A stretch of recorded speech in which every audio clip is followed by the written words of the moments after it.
आप देख रहे हैं IBNE न्यूज, खबर से असर तक। भारत सरकार के सीनियर अधिवक्ता डॉक्टर AP सिंह राष्ट्रीय विधिक अन्वेषण आयोग में हुए शामिल। देखिए ये रिपोर्ट। देश की राजधानी दिल्ली में बीते दिनों दिनांक 28 दिसंबर 2024 को राष्ट्रीय विधिक अन्वेषण आयोग की ओर से एक बहुत बड़ा कार्यक्रम दिल्ली के संविधान क्लब में आयोजित किया गया था, जिसमें फिल्मी सितारों से लेकर राष्ट्रपति भवन तक के चेहरे देखने को मिले थे। आयोग का ये कार्यक्रम न सिर्फ दिल्ली ही बल्कि देश के कोने कोने में चर्चा का विषय बना रहा था। आयोग की मुख्य कार्यशैली जन शिक्षकों का निस्तारण करना है,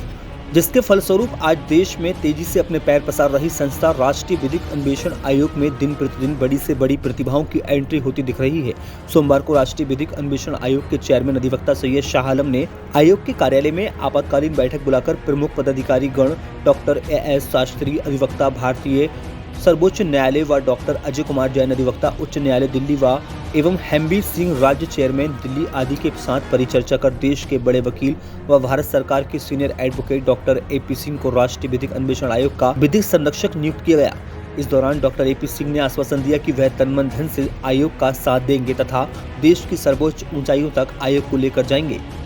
दिल्ली से डॉक्टर अजय कुमार जैन की रिपोर्ट। नमस्कार, जय हिंद, जय भारत। आज एक शख्सियत किसी भी पहचान की मोहताज शायद किसी भी व्यक्ति के लिए नहीं है, क्योंकि हमारे देश में जितना नाम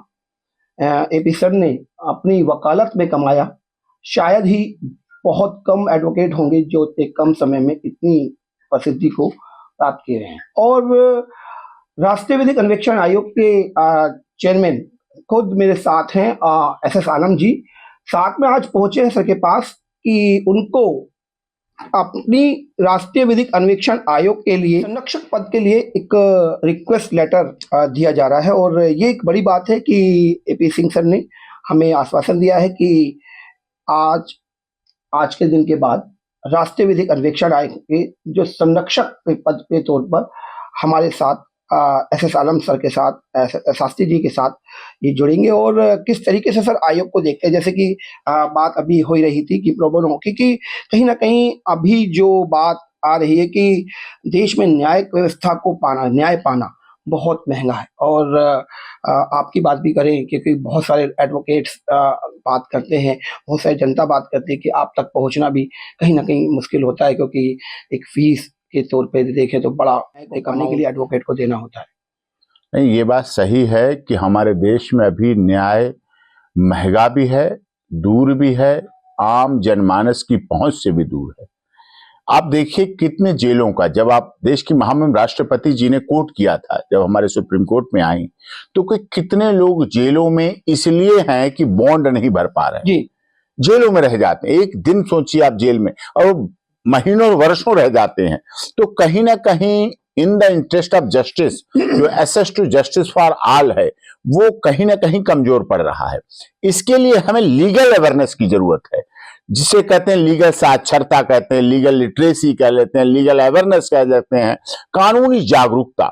और अब हमारा भारत का भी कानून बन गया है, भारत का नया कानून बन गए हैं, तीनों नए कानून बन गए, तो और जागरूकता की जरूरत पड़ जाती है। अंग्रेजों की दास्ता को, कॉलोसियम को हमने हटा के फेंक दिया, अब हमारे देश का अपना कानून है, तो उसकी भी जागरूकता लानी चाहिए। अभी भी हमारे देश में गुवाहाटी हो, चौपाटी हो, कन्याकुमारी हो, कश्मीर हो, अटक हो, कटक हो, पूरे देश में अभी भी न्यायालय के महिलाओं के अधिकारों की बात हो, महिलाओं की सुरक्षा की बात हो, महिलाओं के संरक्षण की बात हो, बच्चों के संरक्षण की बात हो, ट्रांसजेंडर जो अभी हम लोग लागू करवा पाए, सुप्रीम कोर्ट में याचिका लगाई हम लोगों ने, तब एक थर्ड जेंडर का दर्जा दिलाया। तो ये सब जागरूकता के कार्य, हमारे कर्तव्य क्या है, जनता चाहती है कर्तव्य करे।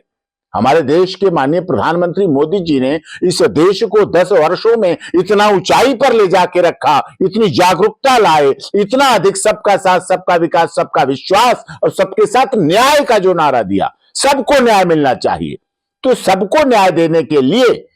करी कैसे, करें कैसे, हम सब हैं, हमारी सबकी जिम्मेदारी है। SS आलम भी इसी देश के हैं,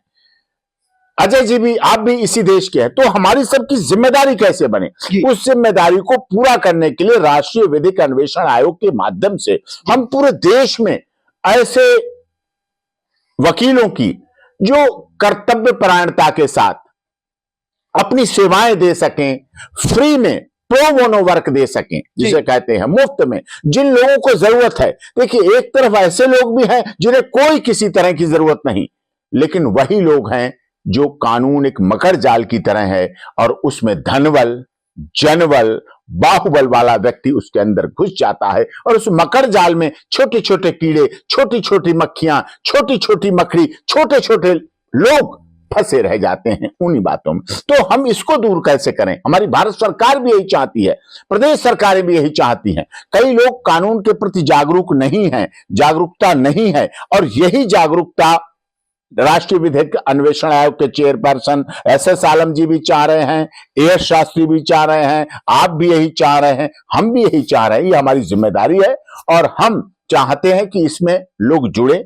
और जुड़कर लोग अपने जहां हैं, हम कहीं किसी को बुला नहीं रहे, हम किसी को कहीं कुछ और नहीं कर रहे, हम उसको वहीं जहां वो है, जिस कोर्ट में है, डिस्ट्रिक्ट कोर्ट में है, एससीएम कोर्ट में है, सीजेएम कोर्ट में है, हाई कोर्ट में है, सुप्रीम कोर्ट, कहीं किसी लेवल पर जहां वो वकालत कर रहा है, और उसे कुछ नहीं करना, लेकिन हां, उसे वकालत के साथ साथ अपने हृदय में थोड़ा सा परिवर्तन करना है कि वो अपने हृदय में परिवर्तन कर लेगा तो काम करने की तो क्षमता है। वो और काम तो पैसे लेकर कर ही रहा है, क्योंकि धन बिना भी कुछ ऐसा नहीं है कि बिना धन के कुछ हो जाए, अर्थ के बिना कुछ हो जाए। परिवार भी चाहिए, गाड़ी भी चाहिए, स्टेनो भी चाहिए, ऑफिस भी चाहिए, सब सुविधाएं चाहिए, लेकिन फिर भी उन सबके चलते हुए वो एक भारत की माता का पुत्र होने के नाते, धरती भारत माता में पैदा होने के नाते कुछ उसका भी सहयोग उसमें रहेगा और वो अपने इस राष्ट्रीय विधिक अन्वेषण आयोग के माध्यम से आम जनमानस को न्याय दिलाने में सहयोगी होगा, सकारात्मक भूमिका में रहेगा। तो तिनके दाने दाने से राशि हो जाती है, बूंद बूंद से घड़ा भर जाता है। जब सब लोग इस मुहिम में निकलेंगे, कुछ और नहीं, कोई जो परेशान है, जो दुखी है, जिसके पास पैसे नहीं है, जो नहीं कर सकता, उसके पास खाने को नहीं, नंगे पैर है, पैदल आया है, पैदल चल के, कपड़े नहीं है उसके पास, ठंड में ठिठुर रहा है, तो वो कहां से पैसे देगा? आज हमारे देश में ऐसे बहुत लोग हैं। तो उनके लिए हम लोग न्याय की कड़ी में उसको न्यायिक सहयोग दें, उसके कार्य को करें, जो कि एक पुण्य का काम भी होगा, धर्म का भी काम होगा, और ये धर्म किसी एक धर्म का नहीं होगा, ये सर्वधर्म संभाव होगा, सर्वजन हिताय सर्वजन सुखाय होगा, वसुधैव कुटुंबकम होगा, one earth, one family, one future, one health, one justice के आधार पर हमारी भारत सरकार को भी ये सहयोग करेगा और मदद करेगा। आप देख रहे हैं IBNE न्यूज, खबर से असर तक।